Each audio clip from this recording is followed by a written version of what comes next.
Please subscribe now to get the latest ancient history news and independent research from around the world. Over the past few months, I presented videos on various pre-pottery Neolithic sites in the Fertile Crescent, from Gobekli Tepe and Karahan Tepe in Turkey, to Tell Karamer in Syria, ancient Jericho in the West Bank, and Atrit Yamu off the coast of Israel. We've seen the incredible art and architecture these people were capable of, and we've even found their bones. But what did they actually look like? Well, thanks to the 10 to 11,000 year old site of Tell Aswad in Syria, we can actually answer the question. Tell Aswad is located 35 kilometers east of Damascus and is well known for its human burials that date back to the pre-pottery Neolithic B. But some of the human remains are quite different from the norm because a number of skulls have been plastered over to create the true likeness of the deceased. Tell Aswad really is an incredible site and helps us look at the pre-pottery Neolithic people in a different way, a very human way. Human remains from this time period are rare, and plastered skulls are even more rare. And, after being in the ground for thousands and thousands of years, on their discovery the plaster was extremely fragile. Although there are dozens and dozens of pre-pottery Neolithic sites in the Fertile Crescent and beyond, only 6 of them have plastered skulls, and these sites are all clustered in the southern Levant, with Tell Aswad being the one where we find the best preserved examples. These plastered faces are not like the death masks we see in other ancient cultures, which I'm sure have been made overly flattering, perfecting facial features to promote a specific image in life and death. No, here we find that the plaster has been directly applied to the skulls. Yes, they could be idealised and beautified in accordance to the cultural standards of the day. They could be modelled after gods or ancestors, or of course the plastered faces could be modelled on the face of the person that died, or the people that created them. The faces are very realistic. There is no unbelievable or supernatural embellishments, and they look just like any individual that's living in the modern era. There looks to be a real intimacy about the faces, and the fact they're around 10,000 years old does stir the emotions. Tell Aswad was discovered in 1967 and was first excavated in 1971 and 1972. A second period of excavation took place 30 years later, between 2001 and 2006. Tell Aswad is a site with 18 archaeological levels, each representing a complete episode of village occupation. But although there are 18 levels, the site can be broadly subdivided into 3 main stages. The early pre-pottery Neolithic B, between 10,700 and 10,200 years ago, the mid pre-pottery Neolithic B, between 10,200 and 9,500 years ago, and then the late pre-pottery Neolithic B. The site shows evidence of agriculture and animal domestication. There are a variety of architectural structures, tools, decorative artefacts, animal and human remains, and so much more. It really is a fascinating site, and one I'll discuss in detail in a future video. Because in this video, what I really want to focus on are the plastered skulls. The burials in the earliest phases at Tell Aswad were associated with buildings. Just like we see at every other pre-pottery Neolithic site, a clear standard throughout the Fertile Crescent. But when in the mid to late pre-pottery Neolithic B, we see the emergence of more rectangular architecture, there is a drastic change in burial practices. The deceased were no longer buried into or next to their homes, as we see in the early pre-pottery Neolithic B, but instead they were grouped together in designated funerary areas, located on the margins of the built-up area, and it's from this period where we find the plastered skulls. 3 funerary areas have been located so far, and 2 of them have been excavated. These areas became funerary complexes, but older archaeological layers, including older abandoned architecture, is below. The first excavated cemetery covers an area 126 metres squared, and 22 burials have been discovered. And the earliest burials, the founding burials of the cemetery, are the ones that have the plastered skulls. Later burials seem to be arranged around the plastered skulls, which seems to indicate their importance. The plastered skull burial in the cemetery appears as a shallow rounded depression, with the skulls placed into two groups on the edges of the depression. The space is then occupied by an adult burial. There is also a jumble of bones between the skeleton and the skulls. We also find the burial of a child aged between 0 and 1 year old, and these remains purposefully rest on two of the plastered skulls. A later burial is then placed on top, that of a teenager, with the head resting on a plant cushion and wearing a necklace of stone beads.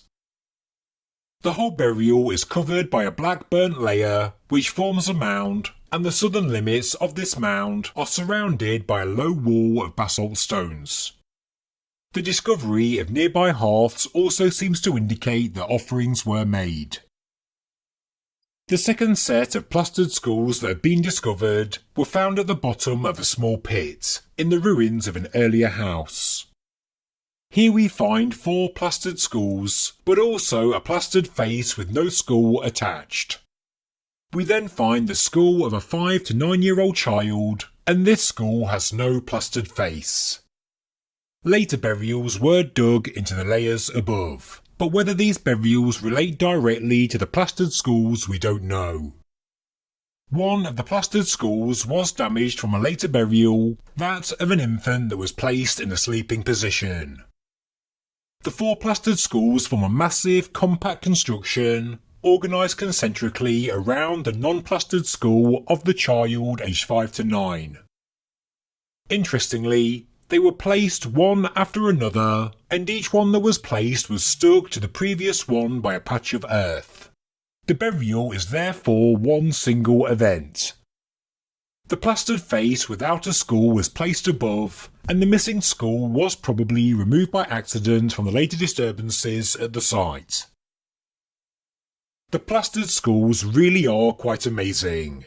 In the first excavation area, the plaster is described as light beige in colour, made of a mixture of earth, crushed calcite or lime, and sometimes painted red. Eye sockets are generally filled in, and we know that each plastered skull is showing the eyes as closed. Charcoal black lines look to indicate eyelashes. We also see a horizontal slit in the plaster where the eyelids meet. Cheekbones were prominent, and the noses, where complete, are finely modelled, and whether short or long, they were generally straight and strong. Mouths are generally small and the lips are thin, with oval chins that were slightly pointed. We do have a few preserved ears, and these were modelled in a very realistic way. All in all, the faces are generally regular and oval in shape. In the second burial site, 2 of the plastered skulls were made with white plaster material, which was then painted with red ochre. The eye sockets are filled in to reproduce eyeballs, but again the eyes are depicted as closed. Eyelashes are made using bitumen, cheekbones are apparent, and the noses are often long and narrow. Each mouth is again quite small, and the lips are thin.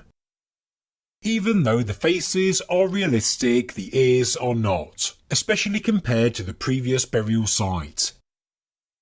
The best preserved skull from the second location is somewhat different. The colour is quite an intense yellow ochre, and the plaster is fine grain, and the surface has been carefully smoothed. There is a certain finesse to this plastered skull, and the work does look to be the most skilled, especially the nose, and it maybe indicates that this person was someone of great importance. It's also worth noting the limits of the plaster, i.e. where it ends on the skull, and it's therefore very possible there was hair on each skull, possibly made from a now decomposed organic material. So, that's a description, but what do the plastered skulls actually mean? Why was the practice done? There certainly seems to be a ritual behind it, especially with how they were arranged. We also need to consider that it's not just a practice of Tell Aswad, but plastered skulls are also found at the pre-pottery Neolithic sites of Tell Karamer, Jericho, Ein Gezel and Kfar HaHaresh. The plastered skulls are often directly or indirectly associated with other unplastered human remains, whether a full body, bones or a skull. At all the sites just mentioned, we also see that plastered skulls are generally clustered together, not deposited on their own. At Jericho we find a heap of 7 plastered skulls, and at Tell Karamer we find 12 together. Wherever we find plastered skulls, whether inside a cemetery or under a house, they look to be placed at a base level or even into the older remains, an older phase of each specific settlement, just as we see at Tell Aswad. We also see this at Kfar HaHaresh, with the plastered skulls being placed in an area that's dug into older soils and then marked with specific markers. At Ein Gezel, the plastered skulls were found on the ground, and they were placed after burning or destroying an older house. It therefore shows that plastered skulls were deposited on or inside the older occupation phase, and so I wonder if these skulls belong to the people who lived there before. I wonder if the pre-pottery Neolithic bee people had some kind of ritual, where they collected the skulls of those that lived at the site before them, used a plaster mixture to make the faces of the ancestors come to life, and then placing them in a ceremony at the basal level of their new settlement or at the very top of the old. Then, with the plastered skulls, maybe the body of the first person or infant, maybe even a sacrifice was laid to rest with the plastered skulls. This ceremony or practice could have marked the end of the old era and also the start of the new. This is just my own hypothesis based on the evidence, but the purpose of the plastered skulls does remain a mystery, and it is one of the great unanswered questions of archaeology. But thanks to the incredible work that's done by archaeologists, they have allowed us to speculate as to why the practice was done, and what it meant to the people in this village 10 to 11,000 years ago. Whatever the truth, these are the faces of pre-pottery Neolithic people, and that's according to the people themselves. A truly incredible archaeological find, and one that has memorialised our ancestors forever.